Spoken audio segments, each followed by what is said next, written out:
Então vamos lá, gente, mais um tema nosso aqui. Agora é a relação de causalidade, o nexo causal. Então nós vimos, né, a conduta, vimos quem tem conduta. Eu falei para vocês que toda conduta tem uma finalidade, teoria básica, teoria aquela da tua prova. Toda conduta tem uma finalidade. Nós vimos o resultado, que é a alteração do mundo naturalístico, não é isso? Nós vamos analisar isso aí, a alteração do mundo naturalístico, mas tem os crimes formais também, que o resultado é antecipado, a consumação, nós vamos analisar isso no momento oportuno. Agora, o que eu quero bater com vocês é esse nexo causal. A pessoa só responde pelo crime se a conduta produziu o resultado. Então, um exemplo que eu sempre falo para meus alunos é o seguinte: se eu der um tiro de fuzil na cara de alguém, eu vou dar um tiro de fuzil na cabeça de uma pessoa, a cabeça da pessoa vai abrir, ele vai cair no chão, ele não vai morrer, ele vai estar em processo de morte, se bem que morre na hora, né? Ele vai estar morrendo, Quando faltar 5 segundos para ele morrer, 4 segundos para ele morrer, 3 segundos para ele morrer, vem um caminhão desgovernado e passa por cima da cabeça dele e o mata. Na verdade, eu devo responder no meu exemplo, que é difícil provar, claro, eu sei disso, eu responderia por tentativa de homicídio. Por quê? Professor, a sua conduta causou o resultado. Não causou, não. A minha conduta poderia causar. Ela poderia ter causado, mas não causou. O que causou a morte daquela pessoa foi o atropelamento dela. Então vou responder por tentativa de homicídio. Se eu atirei para matar, um tiro de fuzil na cabeça, ia matar com certeza. Eu sei, mas não causou a morte. Então respondo por tentativa de homicídio. E o motorista talvez por homicídio culposo. Aí eu não sei, não me interessa dizer, eu não estou analisando a conduta dele. Está claro? Só que tem um detalhe. Olha o artigo 13. O resultado de que depende a existência do crime. Então aí já começa, gente. Todo crime tem um resultado. O que eu vou conversar com vocês é que às vezes a lei exige um resultado naturalístico, uma alteração do mundo externo. E os crimes formais não exigem um resultado naturalístico. Eu até conversei com vocês na classificação dos crimes. Mas o crime tem que ter resultado. Ou um resultado naturalístico ou um resultado formal. Somente é imputável a quem lhe deu causa. Considera-se causa a ação ou omissão sem a qual o resultado não teria ocorrido. Então, na verdade, qual é a situação aqui? A situação é que se você vier para a teoria do causalismo, a teoria do causalismo evoluiu para o finalismo e hoje eu só converso com vocês do funcionalismo. Não é isso? O que é isso? Toda conduta tem que gerar um risco ao bem jurídico. Só para entender, o que fala a teoria do causalismo? Eu vou analisar se o crime deve ser imputado a ele, se a conduta foi causa para o resultado. E o finalismo? Eu tenho que analisar qual é a finalidade da conduta da pessoa, do agente. Quando a gente realizou essa conduta, qual era a sua finalidade? Então ele responde por tentativa de homicídio ou lesão corporal grave. Depende da sua finalidade. Está claro? Eu quero que você entenda que para o finalismo, o dolo já está na conduta. Porque para o causalismo, o dolo não está na conduta. O dolo estaria na culpabilidade. Você vai conversar. Né? Quando eu der uma aula lá específico disso, eu vou explicar para vocês a teoria da evolução do crime. E eu chego na teoria do funcionalismo. Olha que interessante. O que é a teoria do funcionalismo? Ela fala o seguinte: qual é a função da pena? Qual é a função do direito penal? Então, por exemplo, se o cara furta R$3 na loja americana, a função do direito penal é punir esse cara, botar esse cara no cárcere? A função do direito penal é essa? O cara que furtou R$3? O cara que está assistindo a minha aula aqui, ó, de repente você aí, ó, está assistindo a minha aula na tua casa e está fumando um baseado. É função do direito penal pegar você que está fumando baseado agora e te prender? Não sei. Não estou dizendo que é isso. Estou dizendo que é certo e errado. Estou dizendo que a teoria do funcionalismo, ela fala o seguinte: qual é a função do direito penal? Proteger os bens jurídicos mais importantes. Então, na verdade, o direito penal tem a função de só punir as condutas que colocam em risco esse bem jurídico protegido pela norma. Risco esse não permitido, porque o risco permitido eu vou admitir. Maravilha? Agora, veja bem, o que acontece? Então, André, quando eu falo de nexo causal, eu tenho que analisar o seguinte: eu tenho que analisar se a conduta foi causa para o resultado. Então, na verdade, considera-se causa a ação ou omissão sem a qual o resultado não teria ocorrido. Então, o que acontece? Vem um tal do Tihen. Tihen com os R's, né? Tihen. Com acento atrás. O Tihen, ele fala o seguinte: O Thierry ele vem dizendo para você o seguinte, peraí, na verdade, eu corro o risco de fazer uma regressão hipotética. Olha aqui, ó, uma regressão hipotética. De quem? De Thierry. O que o Thierry falou? Você está me dizendo então que o resultado de que depende da existência do crime só é imputável a quem lhe deu causa. E quem dá causa a isso? Quem dá causa a isso é se a ação ou omissão não tivesse sido realizado, o resultado não teria ocorrido. Olha que loucura. Um moleque de 20 anos mata alguém. Aí você fala, bom, se um moleque de 20 anos matou alguém, esse moleque responde? Claro. Peraí, vamos fazer uma regressão hipotética. O cara que vendeu a arma também responde? Responde. Peraí, e a empresa Taurus que vendeu a arma? Se ela não tivesse vendido a arma, também não teria ocorrido esse homicídio dessa forma. Então também responde. Peraí, mas a empresa Taurus, ela comprou, ela fez a arma, ela fabricou a arma com aço. E esse aço foi vendido pela siderurgia. É verdade. Então a siderurgia também deve ser responsabilizada. Mas peraí, essa arma sozinha não mata ninguém. Tem que ter alguém para apertar o gatilho. E ele já responde. Mas olha só, se esse moleque não tivesse nascido, ele também não teria tirado. Então a mãe também responde. Então, na verdade, o Thierry ele chega e falou o seguinte, olha, eu tenho que analisar o seguinte, analisando o artigo 13 do Código Penal, se eu fizer uma regressão hipotética, eu vou incriminalizar o dono da Taurus, o dono da siderurgia, o cara que vendeu a arma, a mãe que pariu aquela pessoa, o avô dela, que também, que se não tivesse dado luz à mãe e a mãe dado luz ao filho, também responderia. Então eu vou chegar a um absurdo dessa regressão hipotética de Thierry. Aí o Thierry dá uma solução. Olha só, por que a mãe não responde? Por que o dono da siderurgia não responde? Por que a Taurus não responde? Sabe por que não responde? Porque essas pessoas aqui, apesar de hipoteticamente elas terem dado causa, elas não agiram com o quê, gente? Com dolo. Elas não tinham a intenção de produzir aquele resultado morte. No caso, a Taurus, quando vendeu a arma, ela falou, olha, eu não tenho intenção que você mate ninguém. A siderurgia, olha, eu estou vendendo para Taurus, mas essa arma aqui eu não quero que mate ninguém. A mãe do menino, olha, eu pari o meu filho, mas eu não quero que ele mate ninguém. E o moleque que atirou? Ah, esse eu quero matar.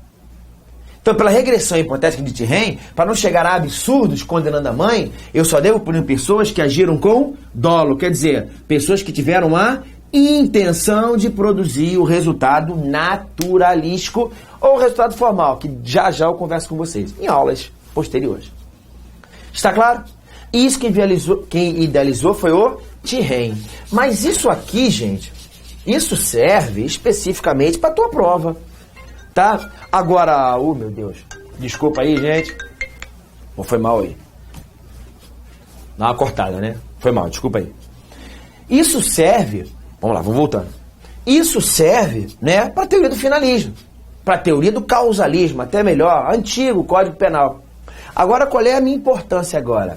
A importância é o seguinte. Vamos analisar o seguinte. André, se o André Queiroz aqui, ele realizou a conduta de dar uma facada, então eu tenho agora uma facada e eu tenho o resultado o quê? Morte. Você pergunta, André, a facada foi causa para morte? Estou dizendo que sim, claro. Não é verdade? Então eu tenho uma causa. Uma causa, um resultado. Qualquer débil mental entende isso. Quem dá facada e a facada causa a morte, ele responde pelo resultado. Claro, isso é anexo causal.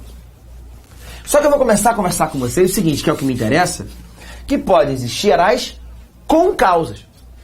O que é concausa? O André Queiroz, ele dá uma facada, só que a facada junto com alguma coisa, uma outra causa, gera o resultado morte. Estão me entendendo? Eu vou dar exemplos, claro, sempre com muito exemplo. Eu te pergunto, o André responde pela morte? Então o André deu uma facada. André, se o André der uma facada e o cara morre, é a causa para a morte? Claro, a causa para o resultado. Agora, se o André der a facada e eu colocar uma outra causa também, que parece que também influenciou o resultado. Ah, então agora eu tenho concausas. E qual é a solução disso aqui? Entende o artigo 13, parágrafo 1º. Que ele fala o seguinte, a superveniência de causa relativamente independente, parece grego, superveniência de causa relativamente independente, exclui a imputação quando, por si só, lembra dessa palavra que daqui a pouco você vai entender, produziu o resultado. Os fatos anteriores, entretanto, imputam-se a quem os praticou. Os fatos anteriores, entretanto, imputam-se a quem os praticou. Qual é a conclusão que nós chegamos? Chegamos à seguinte conclusão, que é o seguinte. Eu tenho umas causas. Primeiro, as causas que são dependentes. Então vamos lá. Primeiro, as causas que são dependentes. O que é isso, André? O que levou o cara à morte? Eu tenho que analisar a conduta do André, que é a facada. Então pensa sempre na facada. O André deu uma facada, só que a facada não levou à morte, não. Ele levou uma facada, a faca estava enferrujada, ele teve tétano. Do tétano veio a septicemia, que é a infecção generalizada, e ele morreu por falência múltipla dos órgãos. Quais foram as 4 causas? Facada, ai meu Deus, tétano, septicemia e falência múltipla dos órgãos. Quantas causas? 4. Mas essas 4 causas, elas são independentes ou dependentes? Poxa, professor, essas causas estão dentro do desdobramento causal. Uma coisa leva a outra. A facada, o tétano veio da facada. A septicemia veio do tétano, que veio da facada. E a falência múltipla dos órgãos veio daquilo, que veio daquilo, que veio daquilo. São causas dependentes. Então é óbvio que eu vou responder. Causas dependentes, eu não preciso nem conversar. É claro que a pessoa responde. Está claro? Isso é evidente. Agora tem as causas independentes. São aquelas causas que não têm uma relação direta, não estão dentro do desdobramento causal de quem dá uma facada. E essas causas, elas podem ser absolutamente independentes. São causas completamente independentes. Professor, por favor, me dê um exemplo. Uma causa absolutamente dependente, pré-existente, que não tem nada a ver com a facada, é se o cara tomou o que, gente? Tomou veneno antes. O cara toma veneno antes, e esse veneno vai levá-lo à morte, e você dá uma facada no cara. Eu quero que você entenda que facada e veneno não tem rigorosamente nada a ver uma coisa com outra. André, quem mata uma pessoa com facada morre envenenado quando? Pô, tu bebeu? E ele tomou veneno antes. É uma causa absolutamente dependente, pré-existente. Ou existem causas absolutamente dependentes, não concomitante, né? Concomitante, desculpa aqui o erro aqui. Concomitante. É uma causa que não tem nada a ver com a facada e acontece na hora que se dá a facada, que é um raio que cai na cabeça do cara. Eu dou uma facada no cara, vem um raio na cabeça dele e fulgura aquela pessoa. Eu te pergunto, vem cá, o que a facada tem a ver com o raio? A pessoa que dá uma facada em alguém morre fulgurada, bebeu novamente. Ou então, superveniente, mas ela é absolutamente dependente. Eu quero que você entenda que se a causa for absolutamente independente, eu quero que você entenda que essa pessoa, ela não responde pelo resultado. Então, se eu der uma facada e cai um raio na cabeça dela, eu vou responder só... Olha aqui, ó. Olha o que diz aqui, ó. Eu vou responder...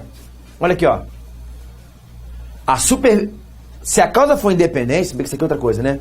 A pessoa só responde, só vou imputar a ele aquilo que ele praticou. Eu não respondo pelo resultado. Então eu vou responder por tentativa de homicídio. Se eu dei uma facada para matar, eu não matei. Porque o que matou foi uma causa absolutamente o quê? Independente.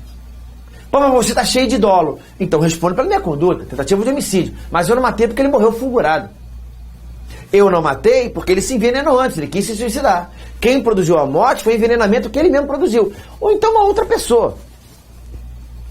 Agora, existem causas que elas são relativamente dependentes. Aí você vai ver o seguinte, poxa, professor, tudo bem que a facada não causou. Mas a facada, essa causa que você está me dando exemplo, ela tem uma relação. Tudo bem, professor, eu concordo que o raio não tem nada a ver. Eu concordo que o fato de ter se envenenado de manhã porque eu estava chateado com a esposa, não tem nada a ver. Agora, pode ser uma causa pré-existente, como por exemplo, eu dou uma facada, agora me interessa, e o cara tem hemofílico. O cara é hemofílico. Ele é hemofílico quando? Olha, André, ele é hemofílico desde que nasceu. Então lá atrás, há 30 anos atrás, ele já nasceu hemofílico. O sangue dele não coagula. E a hemofilia mata quem? Não mata ninguém. O hemofílico vive uma vida... Não normal, né? Porque também tem outros problemas. Mas veja bem, a hemofilia por si só mata a pessoa? Não. Essa facada que você deu levaria à morte? Talvez não. Mas se eu der uma facada numa pessoa hemofílica, a facada junto com a hemofilia leva à morte. Quero que você entenda que a hemofilia não mata, só a facada não levaria à morte. Mas quando eu junto as duas, a pessoa morre. Então ela é uma causa, realmente, André, eu concordo com você, que hemofilia é quando o cara nasceu. E a facada não tem nada a ver com a hemofilia. Mas elas têm alguma relação. Então a pessoa responde sim ou não? O agente deve responder nessa hipótese sim ou não? Responde se ele souber dessa causa. Se ele souber que o cara é hemofílico, que ele dá uma facada sabendo que ele é hemofílico, e levando em consideração que vai levar à morte também a hemofilia, ele responde pelo resultado. E se ele não souber? Se ele não souber, nós vamos conversar. A pessoa não deve responder pelos resultados imprevisíveis. Se não havia previsibilidade, ele não deve responder. Então, André, se o cara é hemofílico, a facada não levaria à morte, mas como ele é hemofílico e ele morreu, responde ou não responde? Só responde se ele souber. Isso, gente, torna a repetir, tudo à luz da teoria do finalismo. Porque se eu começar a analisar uma teoria moderna que é o funcionalismo, quem dá a facada aumenta um risco não permitido de ofensa ao bem jurídico. Eu quero primeiro o básico. Vamos pegar um curso de parte geral básica. O que eu estou falando é o básico, porque depois, se você fizer meu curso básico, aí eu falar, galera, olha só, aqui agora eu já estou partindo de milhões de pressupostos, que tu já manja. Aí depois eu vou ter uma aula que eu vou colocar no site, que vai ter direto, só jurisprudência. O cara arrebentar em direito penal, em processo penal, em ambiental, em econômico. Tá claro? Agora, existem as causas concomitantes. O que é causa concomitante? Eu dou a facada, ok? Só a facada não levaria à morte. Mas existe uma causa que é independente, mas existe alguma relação. Que é eu dar a facada e no momento que eu dou a facada, a pessoa infarta. Facada e na hora da facada a pessoa infarta. Então o infarte, até uma vez conversei com um amigo meu, 2 médicos falaram diferente, né? Infarte. Eu botei pra ver cá, infarte ou infarto? Pô, 2 médicos falaram diferente. Então, se eles mesmos não sabem, eu não sou obrigado a saber não. Né? Infarto. Infarto ou infarto? Sei lá, morreu do coração, pronto. Aí você fala, poxa André, a facada levou à morte? Não. O infarto levou à morte? Sim. Então é independente? É. Mas você me fala, poxa André, ele só infartou porque levou a facada. Putz, é verdade. Então ele responde pela morte? Mesma coisa, gente. Ele vai responder pela morte, sim, se ele souber que o cara sofre do coração. Porque se esse cara infartou e é um cara saudável, não há previsibilidade desse resultado, eu responderia apenas por tentativa de homicídio. Então, na verdade, essas causas aqui pré-existentes concomitantes, elas, na verdade, eu só respondo se houver previsibilidade. Quer dizer, se eu souber que essa causa é pré-existente e eu souber da existência dessa causa concomitante. A possibilidade do infarto e eu estiver sabendo que ele já é hemofílico. Beleza? E aí, eu venho para falar das causas relativamente independentes, supervenientes. E aí que é exatamente o caso do artigo 13, parágrafo 1º. Que aí é exceção. E eu quero que você saiba dessa palavra por si só. Olha o código. Olha, uma causa superveniente. Quer dizer, uma causa que acontece depois. E ela é relativamente independente. Ela só vai tirar a imputação se, por si só, produz o resultado. No entanto, eu devo imputar a conduta anterior para os fatos praticados. E aí, qual é a questão que todo livro coloca? Eu dou a facada, claro. Facada vai ser sempre o meu básico para entender a diferença. E esse cara é colocado na ambulância. Então eu quero que você entenda que eu coloco o cara na ambulância. Então, André, ambulância. Claro, levou a facada, eu quero matar, foi colocado na ambulância. E a ambulância, acontece alguma coisa na ambulância. A ambulância bate e ele morre. Tô entendendo? André, quem dá a facada o cara morre da batida de ambulância? Não faz sentido. Quem dá facada, mata porque atingiu órgãos vitais, mata porque gera infecção, não é isso? São todas causas que são dependentes, lembra? Agora eu quero que você entenda que colocar na ambulância, a ambulância bater num poste, se a ambulância bate no poste, é uma causa independente. Ninguém dá facada e o cara morre de batida no poste, com certeza. Mas você me fala, professor, a batida no poste aconteceu depois. Ele morreu da batida. Então é uma causa independente, mas existe uma relação, claro, porque você só estava na ambulância porque levou a facada. Professor, se eu não tivesse levado a facada, ele não estava na ambulância. Perfeito. Então é uma causa independente, mas essa dependência é relativa e ela acontece depois. É isso. É uma causa relativamente independente, superveniente. Maravilha? Aí eu te pergunto, responde ou não responde? Aí que vem a palavra, a expressão por si só. Vou dar um exemplo para você entender, que aí você entende. Se eu dou uma facada, esse cara fica na ambulância. A ambulância bate no poste. E ao bater no poste, ela explode, matando motorista, médico, enfermeiro, ajudante e a vítima. Eu quero que você entenda que a batida no poste, por si só, produziu o resultado. Olha, professor, o motorista morreu, o ajudante morreu, o enfermeiro morreu, o médico morreu e o cara que levou a facada também morreu. Então a batida do poste, por si só, produziu o resultado. Eu vou responder por tentativa de homicídio. Mas, professor, não estou entendendo. Ele só estava lá porque ele levou a facada. Tá, cara, mas essa causa superveniente, por si só, produziu o resultado. Tentativa.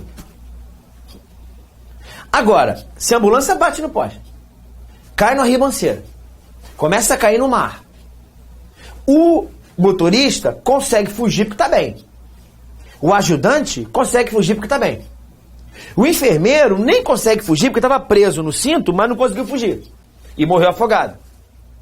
A vítima não conseguiu sobreviver porque tinha levado a facada. Ele até estava consciente, mas a facada falou assim, caramba, não consigo fugir daqui. Estou tentando fugir, mas estou fraco pela facada e ele morre afogado. Eu quero dizer o seguinte, a batida no poste por si só produziu o resultado? Não. Porque o enfermeiro se salvou, o motorista se salvou, o médico conseguiu se salvar, o ajudante morreu em razão do cinto e o cara morreu em razão da facada. Então ele responde por quê, gente? A batida no poste por si só produziu o resultado? Não. Então eu vou responder por homicídio consumado. Eu respondo como se tivesse matado ele. Isso tudo porque eu estou analisando à luz do código que a facada teve relevância para a morte do agente. Está claro? Perfeito? Então eu tenho essas hipóteses aqui de causa superveniente. Isto torna a repetir. Tá? Isso que eu estou te falando pode cair na tua prova, legalzinho, mas isso tudo sendo analisado à luz da teoria do finalismo. Quando eu falo de funcionalismo, quando eu falo de tipicidade conglobante, quando eu falo de funcionalismo moderado, quando eu falo de funcionalismo sistêmico, aí eu vou falar do princípio da confiança, da equação social, tipicidade material, princípio da insignificância, aumento de um risco não permitido, incremento de um risco não permitido. Aí eu tenho que analisar o que é permitido, o que não é. É uma outra coisa. Aqui eu estou dando para você o básico e isso você tem que saber. Maravilha? Perfeito? Então esse é o artigo 13, parágrafo 1º, nexo causal. Um abraço, gente.